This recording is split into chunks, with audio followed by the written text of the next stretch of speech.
Eu começo falando sobre a saúde bucal. Segundo a Organização Mundial da Saúde, cerca de 30% da população mundial sofre de um transtorno chamado bruxismo. É um hábito em que os pacientes pressionam fortemente a mandíbula enquanto dormem. No Brasil, a situação é ainda pior. Os dados apontam que o problema atinge 40% da população. Agora, apesar de ser um transtorno comum, muita gente nem sabe que tem esse problema. E para nos ajudar a identificar, ensinar como é que a gente vai tratar, é que eu converso com ela, que é odontologista, especialista em endodontia, doutora Alessandra Gazzola. Como vai, doutora? Tudo bem? Tudo bem com você? Gente, eu tenho que falar, não parece uma dentista, parece uma miss, né? Olha que linda, doutora. Muito obrigada, mas eu dei um tapinha hoje por entrevista, né? Ah, gente, mas até parece que... Só da gente olhar, a gente sabe que é linda com ou sem maquiagem, né? Meus parabéns. Muito obrigada. Agora, vamos falar de bruxismo, né? Eu queria, antes de entender como é que trata, né, saber se é perigoso. O bruxismo é um problema? É um problema porque ele pode causar diversos danos, desde danos no dente, que aí é onde entra a nossa parte, nós dentistas tentamos minimizar esses danos no dente, e também pode causar muita dor muscular, dor de cabeça, então é um problema. Ok, então a gente vai precisar entender como é que a gente vai tratar esse problema, né, doutora? Sim. Bom, vamos lá. Pode falar. Não, que tem diversas formas. Tratar, a gente fala que, na verdade, o bruxismo, ele não tem tratamento, é como se fosse uma diabetes, a gente tem que viver controlando, então a gente tem que sempre ver como vai controlar isso, tratar, infelizmente, não tem tratamento. Ok. Eu falei ainda há pouco que 40% da população mundial sofre de bruxismo. Tem alguma causa? É hereditário? Tá ligado ao estresse? Como é que é isso? Na verdade, são várias causas, a gente fala que é multifatorial, ou seja, várias causas associadas, e é uma das partes mais difíceis, a gente não consegue falar isso. Então, até por isso não tem um tratamento, a gente tem que ir estudando e avaliando, porque existe sim uma questão genética, como você falou, hereditária, existe uma questão sistêmica, então algumas outras questões sistêmicas, como por exemplo um refluxo, pode interferir, e existe a questão emocional, que também é bastante forte, estresse, ansiedade, então são várias causas e não só uma. Ok. A pessoa normalmente ela já nasce com esse transtorno ou ela desenvolve ao longo da vida?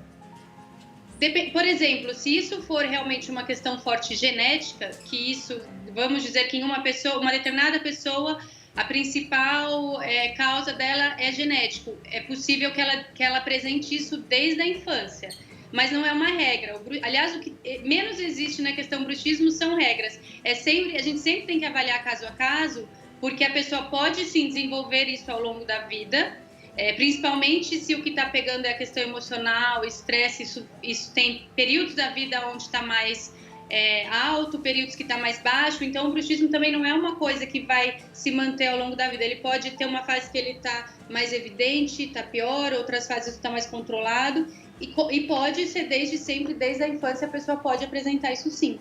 Ok. Como você disse que muita gente nem sabe que tem bruxismo, como é que a gente pode desconfiar da possibilidade de um bruxismo?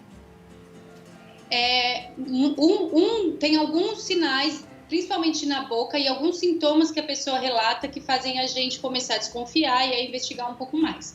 Na boca, é muito característico o desgaste dos dentes, então isso...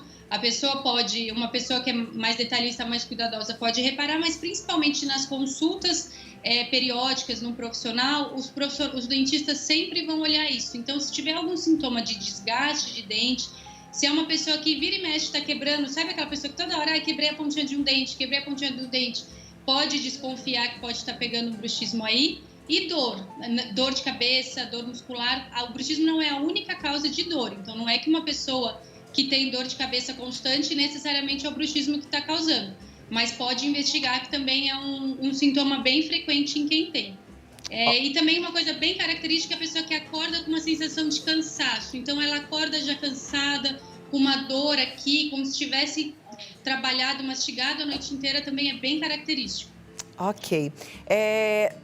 Eu falei que tem muita gente que aperta os dentes à noite, que isso já é bruxismo, mas tem muita gente que range os dentes. Ranger os dentes também é bruxismo?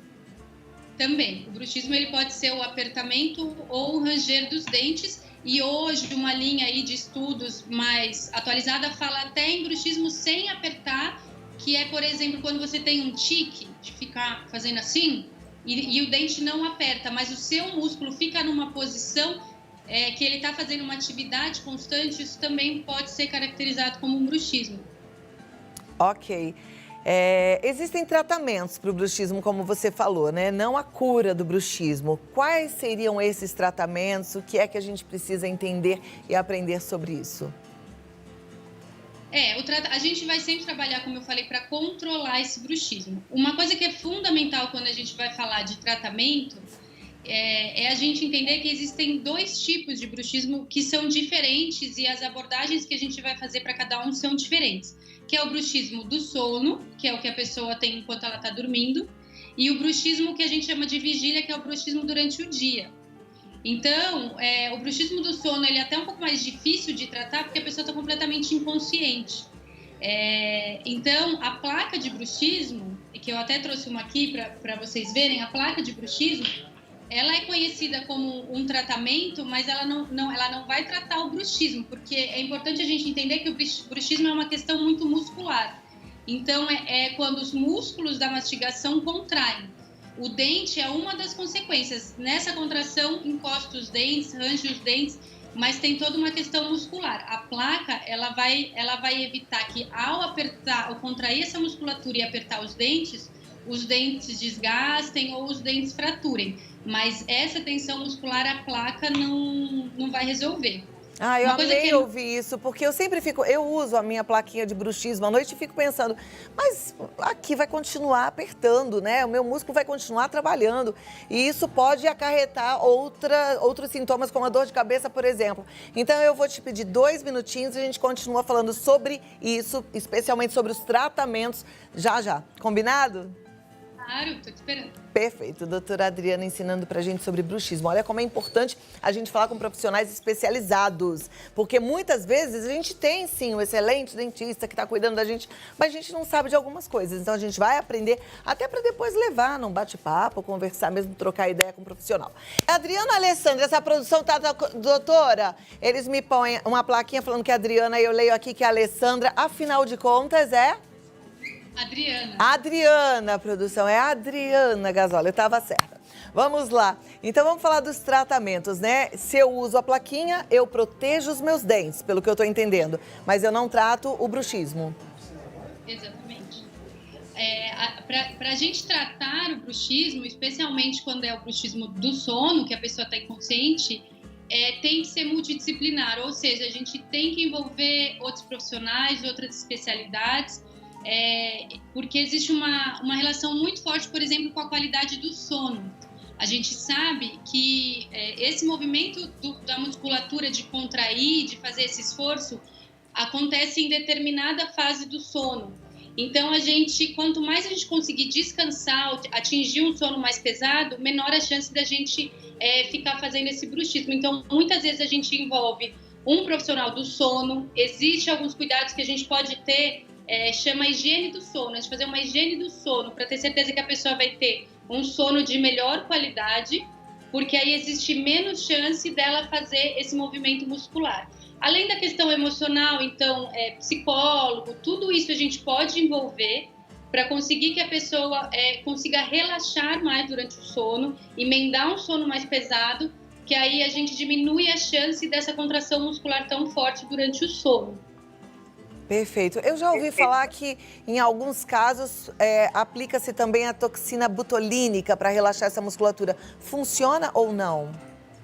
Sim, a toxina botulínica, ela é bem polêmica, o quanto ela deve ser usada ou não para essa finalidade. Ela funciona no sentido que ela vai paralisar o músculo, então o músculo não vai conseguir contrair.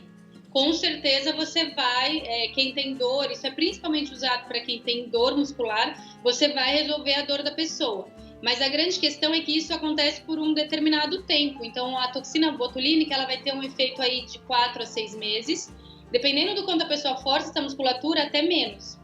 E aí depois você tratou você tratou o efeito, a causa, que é toda essa tensão muscular, essa questão do porquê a gente tem que entender que assim, é o nosso sistema nervoso central que manda essa ordem para a gente contrair. Por que isso acontece? Aí que a gente tem que começar um processo de conhecimento. Por que a gente, é como se a gente estivesse num estado de alerta, num estado de que a gente tem que contrair para fugir o tempo todo. Então, é um processo muito mais... Se a gente quiser pegar o problema na raiz, digamos assim, é um processo muito mais de você entender por que você está nesse estado de alerta 24 horas por dia, inclusive durante o sono. Isso vai ter um efeito muito mais duradouro do que a toxina. Então, a toxina ela vai resolver, mas um período muito curto. E aí você ficar reaplicando essa toxina de 6 em 6 meses é o que já tem bastante estudo dizendo que não deve ser feito, que podem ter alguns outros efeitos colaterais na parte óssea se a gente aplicar a toxina, passou o efeito, aplica de novo, passou o efeito, aplica de novo. Isso não é legal. É muito melhor se a gente voltar para a causa e entender o que está acontecendo com essa pessoa. Olha aí, por isso a importância de buscar um bom profissional, alguém especializado nesse assunto. E a gente está conversando com a doutora Adriana exatamente por isso. Agora, doutora, só para a gente reforçar um pouquinho, quais são as consequências? Eu sei que você já falou, mas assim, o que pode acontecer com quem tem bruxismo e não cuida? As primeiras consequências podem ser na boca. Os dentes, eles podem ficar desgastados e aí a pessoa jovem tem um dente grandão. Quando a gente vai vendo ao longo da vida, esse dente vai diminuindo, dependendo do grau do bruxismo, às vezes nem tantos anos assim, às vezes a gente vê pessoas jovens com já um dentinho pequenininho. Então, a perda estética e a perda de função desses dentes vai acontecendo conforme você vai desgastando. Isso quando o dente não quebra. Então, é comum, e nessa pandemia eu recebi bastante gente que quebra o dente, às vezes, no meio. Dependendo de como você quebrar esse dente, se ele quebrar, inclusive a raiz, você perde o dente. Aí a gente tem que extrair o dente, pensar num implante, pensar numa prótese, porque a pessoa realmente ela chega a perder um dente por conta dessa sobrecarga. O dente foi feito para aguentar uma carga e quando você faz tanta força assim, ele tem que aguentar muito mais carga que às vezes se ele não está preparado, ou até se ele já está mais fragilizado com tratamento de canal, por exemplo, ele pode fraturar. Isso são os efeitos na boca. E aí tem toda a questão muscular, a pessoa pode ter bastante dor muscular, dor de cabeça, dor na nuca. Então, dores musculares também são algumas coisas que podem acontecer. Desgaste da articulação da ATM também pode acontecer? Pode acontecer não só o desgaste, como às vezes essa articulação ela pode se movimentar, ela pode sair do lugar, que é o deslocamento, que aí também isso tem que... Quando acontece isso, a pessoa sabe, porque ela vai sentir, isso dói, e ela vai correr para um profissional que vai tentar reposicionar e começar um tratamento um pouco mais longo, com multidisciplinar, como eu falei, vários profissionais tentando resolver essa questão desse bruxismo, mas pode ter um efeito sim na articulação também. Aqueles estalos, quando a pessoa abre e fecha, que estala e às vezes isso dói, também pode acontecer. E uma coisa que eu não falei, a pessoa pode começar a sentir dor, às vezes até para mastigar. Então toda essa musculatura e a articulação, ou uma das coisas dolorida, às vezes quando a pessoa vai comer uma carne, uma coisa mais dura, ela pode ter dor, isso pode também influenciar na mastigação. Perfeito. Importante a gente cuidar. Muito obrigada pelo alerta, né? E por trazer pra gente essas informações preciosas. Eu te agradeço e conto contigo na próxima oportunidade, tá bom? Eu que agradeço. Muito obrigada. Obrigada, doutora. A doutora Adriana, ela está no site www.identitaestética.com.br, no Instagram Identitaestética e o Instagram também dra.adrianagazola. E o telefone, se você quiser marcar um bate-papo, é o 11 21576555 ou até mesmo pelo WhatsApp. É o 11 98882 5570. Muito bom o assunto, né?